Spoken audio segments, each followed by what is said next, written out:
BJP ಅವರಿಗೆ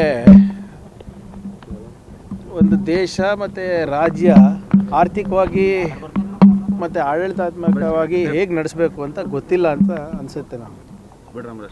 ಈಗ ನಮಗೆ ಕೇಂದ್ರ ಸರ್ಕಾರದಿಂದ ಆದಂಥ ಅನ್ಯಾಯದಿಂದನೇ ತಾನೇ ಇವತ್ತು ಇಷ್ಟೊಂದು ಸಾಲದ ಹೊರೆ ಬಂದಿರೋದು. ನಮಗೆ ಕೇಂದ್ರ ಸರ್ಕಾರದ ತೆರಿಗೆನಲ್ಲಿ ಏನು ಡೆವಲ್ಯೂಷನ್ ಆಗಬೇಕಾಗಿತ್ತು ಅದರಲ್ಲಿ ಸುಮಾರು 80,000 ಕೋಟಿ ನಮ್ಗೆ ನುಕ್ಸಾನಾಗಿದೆ. GST ತೆರಿಗೆಯಲ್ಲಿ ರ್ಯಾಷನಲೈಸೇಷನಿಂದ ಸುಮಾರು 12ರಿಂದ 14,000 ಕೋಟಿ ನಮಗೆ ನುಕ್ಸಾನಾಗಿದೆ. JJMಗೆ ಅವ್ರ ಪಾಲು 15,000 ಕೋಟಿ ರೂಪಾಯಿ ನಾವು ಕೊಟ್ಟಿರೋದು.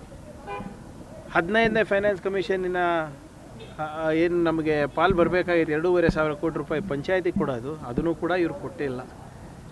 ಕೇಂದ್ರ ಸರ್ಕಾರದ ಯೋಜನೆಗಳಿಗೆ ನಾವು ದುಡ್ಡು ಕೊಟ್ಕೊಂಡು ಹೋಗ್ತಾ ಇದ್ದೀವಿ, ಒಂದನೇದು. ಎರಡನೇದು, ಇವರು ಸಾಲ ಮಾಡ್ಕೊಂಡು ಇವ್ರು ನಡೆಸ್ತಾ ಇದ್ದಾರೆ ಅಂದರೆ ಸಿದ್ದರಾಮಯ್ಯನವ್ರ ಬಗ್ಗೆ 200 ಲಕ್ಷ ಕೋಟಿ ರೂಪಾಯಿ ಸಾಲ ಇವತ್ತು ಮೋದಿಯವ್ರು ಮಾಡಿರೋದು. ಎಷ್ಟು? 200 lakh crores. ಅಂದರೆ ಅವರು ಸಾಲ ತಗೊಂಡೇ ದೇಶ ನಡೆಸ್ತಾ ಇರೋದ? ಅದನ್ನು ನಡೆಸ್ಲಿಕ್ಕೆ ಅವ್ರು ಒಬ್ಬರೇ ಬೇಕಾ? ಏನಿದು ಚಿಕ್ಕ ಮಕ್ಕಳು ಹೀಗೆ ಮಾತಾಡೋದಿಲ್ಲ.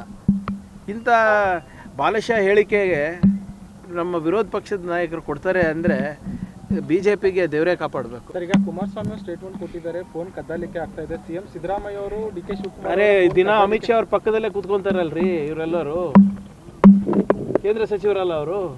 ಅಮಿತ್ ಶಾ ಅವ್ರ ಪಕ್ಕದಲ್ಲೇ ಕೂತ್ಕೊಂತಾರಲ್ಲ, ಕೇಳ್ಕೊಳ್ಳಿ ಇದಾಗ್ತಾ ಇದೆಯಾ ಇಲ್ಲ, ಹೌದಾ ಇಲ್ಲ ಅಂತ ತನಿಖೆ ಮಾಡಿಸ್ಲಿ, ಸಾಕ್ಷಿಗಳು ಕೊಡಲಿ. ಯಾವಾಗಲೂ ಹಿಟ್ ಆ್ಯಂಡ್ ರನ್ ಮಾಡೋದು ಅವರ ಘನತೆಗೆ ಶೋಭೆ ತರುವಂಥ ಮಾತಲ್ಲ ಅದು. ಗ್ಯಾರಂಟಿ ಯೋಜನೆಗಳ ಇಲಾಖೆಗಳ ಅನುದಾನ ಕಡಿತ ಮಾಡಿದ್ದಾರೆ ಅಂತಲ್ಲ ಸರ್ ಬಜೆಟ್ನಾಗ BJP ಆರೋಪಿಸಿದ್ದಾರೆ. BJP ಅವರು ನೋಡಿಯಪ್ಪ, ಅವ್ರು ಮಾಡಿದ್ರೆ ಏನು ಸಾಮಾಜಿಕ ಭದ್ರತೆ ಅಥವಾ ಆರ್ಥಿಕವಾಗಿ ಸ್ಥಿರತೆ ತರುವಂಥ ಯೋಜನೆಗಳು ಮಾಡಿದ್ರೆ ಮಾಸ್ಟರ್ ಸ್ಟ್ರೋಕು. ಲಾಡ್ಲಿ ಬೆಹನ ಮಹಾರಾಷ್ಟ್ರದಲ್ಲಿ ಮಾಸ್ಟರ್ ಸ್ಟ್ರೋಕು. 10,000 ರೂಪಾಯಿ ಇವ್ರು ನೇರವಾಗಿ ಬಿಹಾರ್ನಲ್ಲಿ ಹೆಣ್ಮಕ್ಳಿಗೆ ಹಾಕ್ತಾಯಿದ್ರೆ ಅದು ಮಾಸ್ಟರ್ ಸ್ಟ್ರೋಕು. ನಾವು ಗೃಹಲಕ್ಷ್ಮಿ ಕೊಟ್ಟರೆ ಇವ್ರಿಗೆ ತ್ರಾಸು. ಈಗ ಯಾವ ಯೋಜನೆ ನಿಂತಿದೆ ಹೇಳಿ? ನಮ್ಮ ಕಲ್ಯಾಣ ಕರ್ನಾಟಕ ಭಾಗಕ್ಕೆ 5,000 ಕೋಟಿ ಬರ್ತಾ ಇದೆ ಅಲ್ಲ, ನಿಂತಿದೆಯಾ? ಹಿಂದೆ ಖರ್ಚಾಗಲಷ್ಟು ದುಡ್ಡು ಈ ಆರ್ಥಿಕ ವರ್ಷದಲ್ಲಿ ಖರ್ಚಾಗ್ತಾ ಇದೆ. ಸುಮಾರು 4,000 ಕೋಟಿಗಿಂತ ಹೆಚ್ಚು ಖರ್ಚಾಗಿದೆ ಈ ಸರಿ. ಏನು ಸಮಸ್ಯೆ ಏನಿದೆ ಇವ್ರದ್ದು? ಯತ್ನಾಳ್ ಅವ್ರ ಭವಿಷ್ಯ ಅವರಿಗೆ ಗೊತ್ತಿಲ್ಲ ಪಾಪ. ನೀವು ಅವ್ರು ನಮ್ಮ ಭವಿಷ್ಯ ಬರೀತಾರೆ ಅವರೇ ಅವ್ರ ಪಕ್ಷದ ಹೊರಗೆ ಹೋಗ್ತಾ ಇದ್ರೆ ಅವ್ರಿಗೆ ಗೊತ್ತಿತ್ತೇನು? ಇನ್ನು ನಮ್ಮ ಪಕ್ಷದ ಬಗ್ಗೆ ಮಾತಾಡ್ತಾರೆ ಅವರೆಲ್ಲ. ಯಾರಿಗಿದೆ? ಯಾರು ಹೇಳಿದ್ದು? ಅದು ತೀರ್ಮಾನ ಸಿದ್ದರಾಮಯ್ಯನವರನ್ನ ತಗೋಬೇಕು ಅಥವಾ ಹೈಕಮಾಂಡ್ ಅವರ ತಗೋಬೇಕು. ಸದ್ಯಕ್ಕೆ ಇಬ್ಬರು ಅದ್ರ ಬಗ್ಗೆ ಚರ್ಚೆ ನಡೆದಿಲ್ಲ ನನಗೆ ಗೊತ್ತಿರೋ ಹಾಗೆ. ಇನ್ನಷ್ಟು ಹೆಚ್ಚಿನ ಮಾಹಿತಿಗಾಗಿ ಸಪ್ತರ್ಷಿ ಟಿವಿ ಕನ್ನಡ ಯೂಟ್ಯೂಬ್ ಚಾನೆಲ್ ಅನ್ನು ಸಬ್ಸ್ಕ್ರೈಬ್ ಮಾಡಿಕೊಳ್ಳಿ.